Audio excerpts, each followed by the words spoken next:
مولانا محمد کلیم صدیقی صاحب کی ضمانت کی درخواست پر مؤثر بحث آئندہ سماعت 7 ستمبر کو ہوگی۔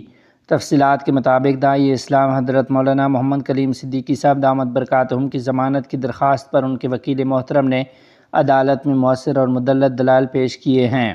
سماعت کے دوران وکیل کی جانب سے ضمانت کے حق میں مختلف قانونی نکات پر تفصیلی بحث کی گئی۔ عدالت نے کیس کی آئندہ سماعت کے لیے 7 ستمبر 2026 کی تاریخ مقرر کر دی ہے۔ اس پیش رفت کے بعد مولانا محمد کلیم صدیقی صاحب کے متعلقین اور دینی حلقوں میں امید پائی جا رہی ہے کہ آئندہ سماعت پر ضمانت کے حوالے سے مثبت پیش رفت سامنے آئے گی۔ دینی و مذہبی حلقوں کی جانب سے حضرت مولانا محمد کلیم صدیقی صاحب دامت برکاتہم کی رہائی کے لیے خصوصی دعاؤں کی اپیل کی گئی ہے۔